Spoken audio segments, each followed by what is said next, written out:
하나님 아버지 은혜를 감사합니다. 이 아침에도 우리를 기도의 자리로 부르심을 감사합니다. 말씀 따라 주님 앞에 나아갑니다. 우리를 인도하여 주옵소서. 예수님 이름으로 기도드립니다. 아멘. 찬송가 341장 하나님께 찬양드립니다. 십자가를 내가 지고 주를 따라갑니다. 이제부터 예수로만 나의 보배 삼겠네. 세상에서 우귀 영화 모두 잃어버려도 주의 평안 내가 받고 영생 복을 받겠네. 주도 고뇨 당했으니 나도 고뇨 당하리. 세상 사람 간사하나 예수 진실합니다. 예수 나를 사랑하사 빛난 얼굴 보이면 원수들이 미워해도 염려할 것 없겠네. 내가 핍박 당할 때에 주의 품에 안기고 세상 고초 당할수록 많은 위로 받겠네. 주가 주신 기쁨 외에 기뻐할 것 무엇냐. 주가 나를 사랑하니 기뻐할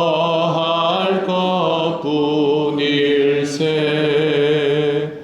아멘.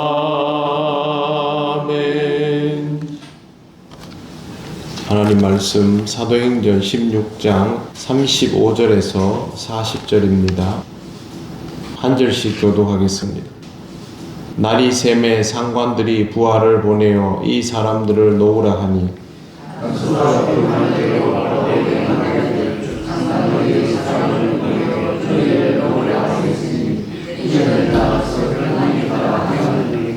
바울이 이르되 로마 사람인 우리를 죄도 정하지 아니하고 공중 앞에서 때리고 옥에 가두었다가 이제는 가만히 내보내고자 하느냐. 아니라 그들이 친히 와서 우리를 데리고 나가야 하리라 한데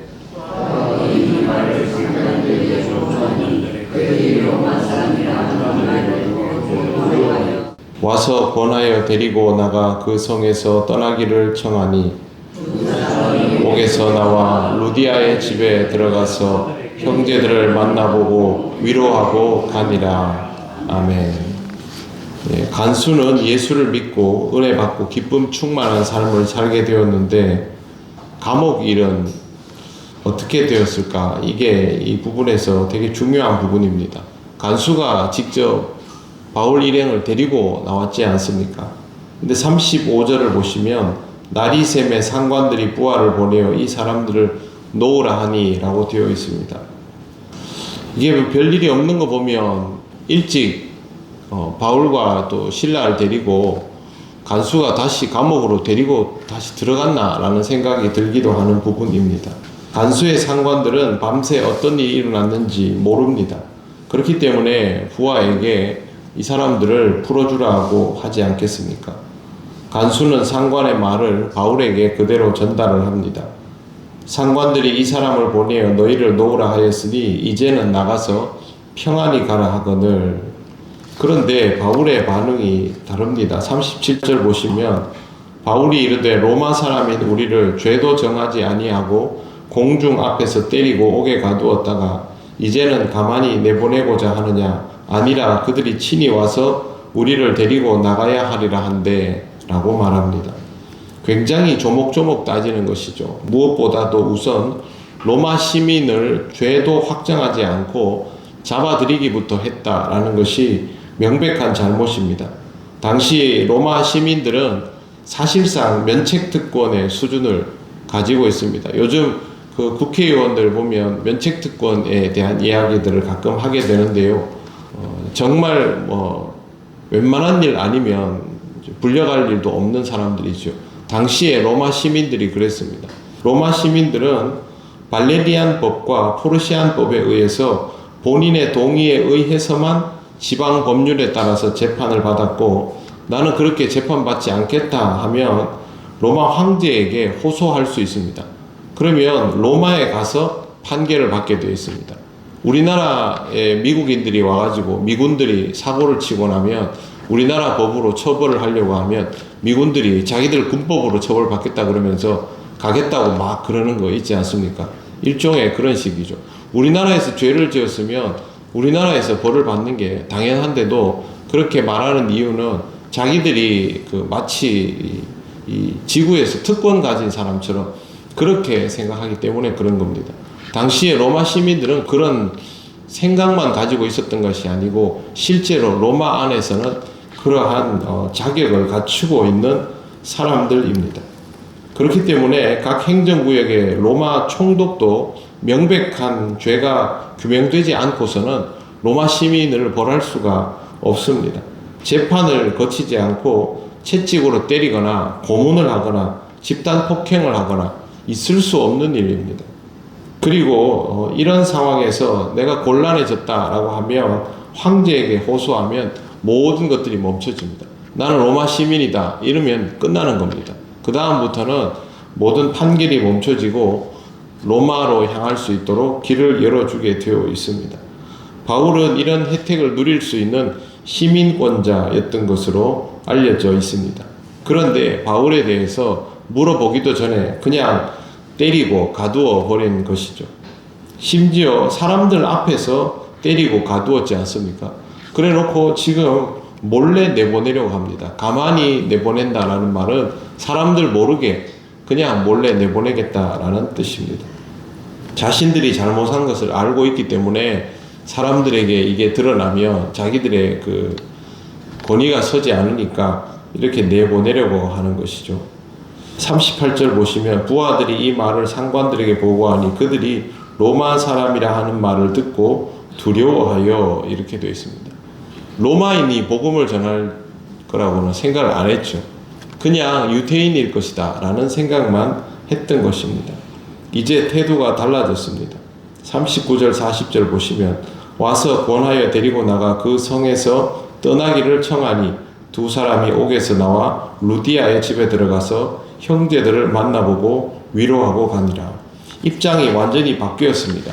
간수의 상관들은 이제 바울을 제발 이 문제 일으키지 말고 조용히 성에서 떠나 주십시오 라고 간청하고 있습니다. 바울과 실라 두 사람은 결국 탈옥을 한 적이 없죠. 가문 문이 열려도 나가지 않았고 간수가 데리고 나왔다가 들어갔고 이제는 청을 해서 당당히 그곳을 떠납니다. 뿐만 아니라 그냥 가지 않고 루디아의 집에 가서 믿음의 형제들을 전부 만나고 위로하고 그 다음에 떠납니다. 하고 싶은 대로 다 하고 떠나는 것이죠. 바울은 어떻게 로마 시민이 되었을까요? 그는 참 지독한 박해자였고 놀라울 만큼 회심하였습니다. 그리고 누구보다 열심히 복음을 전했습니다. 그러기 위해서 사실상 로마 제국 모든 곳을 다니려고 했던 인물입니다. 그런데 이런 그가 유대인이면서도 로마 시민권자였던 것입니다. 너무너무 절묘하지 않습니까? 여기까지 와서 보니 바울이 로마 시민권자다라는 사실이 굉장히 특별하게 보입니다. 앞으로도 바울이 로마 시민권자라는 사실은 아주 큰 영향을 미치게 되어 있습니다. 로마 제국은 이 민족들 가운데서 의사나 교사에게 시민권을 주기도 했습니다. 그리고 로마 군단에 입대해서 보조병으로 25년간 복무해도 시민권을 줍니다. 유대인들은 우수한 민족이어서 의사나 교사가 많이 배출되었고 그들에게 시민권을 부여하기도 했는데 정작 유대인들은 이걸 별로 활용을 안 했습니다. 황제에게 충성서약을 하는 군입대도 기피했습니다. 우리나라가 일제강점기 때문에 지금 굉장히 말이 많지 않습니까? 그런데 우리나라가 그 일본 군대에 들어가서 무슨 역할을 한다라는 것에 대해서 우리 국민들은 일반적으로 기피하게 되어 있죠. 로마도 식민 통치를 했지 않습니까? 그런데 로마가 식민 통치를 하는데 유대인들이 거기 들어가서 군인을 한다? 그거는 별로 내키는 일이 아닙니다. 또한 군인들이 거기 가서 복무를 하면 황제를 신격화하면서 숭배해야 됩니다. 유일신 사상을 가지고 있는 유대인들에게는 더더군다나 이게 꺼려지는 일이기 때문에 여러 가지 이유로 유대인들은 로마 시민권자가 되는 것을 기피하였습니다. 그런데도 불구하고 바울은 로마 시민권자로서의 자리에 위치해 있습니다. 어떤 방법이었는가에 대해서 구체적으로는 알기 어렵습니다. 그냥 바울의 부친이 로마에 어떤 기여를 하면서 시민권자가 되었을 것이다 라는 추측만 합니다. 중요한 것은 바울이 이 로마 시민권자의 자리를 통하여 복음을 전하는 데 있어서 사실상 프리패스였다라는 것이죠. 굉장한 위기 상황이 닥쳐도 이런 상황에서 풀어나갈 수 있는 위치에 있는 좀 독특한 캐릭터였다는 거죠. 일반적인 사람이 아닙니다. 바울이 바리새인이면서 로마 시민권자, 굉장히 어려운, 풀기 어려운 숙제입니다. 하지만 하나님은 이 사람이 골똘한 박해자에서 열렬한 그리스도인으로 바뀌게 하셨고 그를 통하여 지중해 지역에 복음이 급속도로 확장되게 하셨으며 뿐만 아니라 유대적이고 로마적인 것을 너무도 잘 아는 그런 바울을 통해서 이방인들이 받아들이기에 어렵지 않도록 주의 복음이 전해지도록 하고 많은 교회를 세우고 그 교회에 편지를 써서 그 내용들을 우리가 지금도 하나님 말씀으로 받으며 읽고 있도록 그렇게 하나님은 사용하신 것입니다. 바울의 모든 것, 그를 통한 복음 증거의 모든 이야기가 다 하나님의 섭리의 지경 안에 있음을 봅니다. 우리가 다 헤아릴 수 없는 지경을 통하여 역사하시는 하나님을 의식하고 하나님을 찬양하며 영광을 돌리시는 신앙의 삶을 살아가시기를 바랍니다. 아멘. 기도드리겠습니다.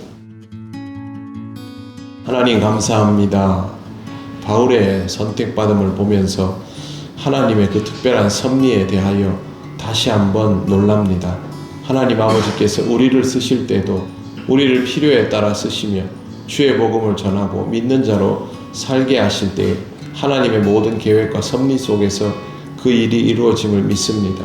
하나님을 믿으며 그 믿음을 가지고 살아갈 수 있도록 인도하여 주시고 우리를 특별히 사용하시는 그 이유를 복음 증거의 삶을 통하여 발견하는 은혜가 있게 하옵소서. 하나님 연일 무덥고 습한 날씨 가운데에도 우리 모든 성도들의 건강을 지켜주시기 원합니다. 특별히 노약자, 환우들의 건강을 지켜주셔서 오늘도 주님 은혜 가운데서 강건하게 살아가게 하옵소서. 감사드리며 예수님 이름으로 기도드립니다. 아멘. 하늘에 계신 우리 아버지, 아버지의 이름을 거룩하게 하시며 아버지의 나라가 오게 하시며 아버지의 뜻이 하늘에서와 같이 땅에서도 이루어지게 하소서. 오늘 우리에게 일용할 양식을 주시고 우리가 우리에게 잘못한 사람을 용서하여 준 것 같이 우리 죄를 용서하여 주시고 우리를 시험에 빠지지 않게 하시고 악에서 구하소서. 나라와 권능과 영광 영원히 아버지의 것입니다. 아멘.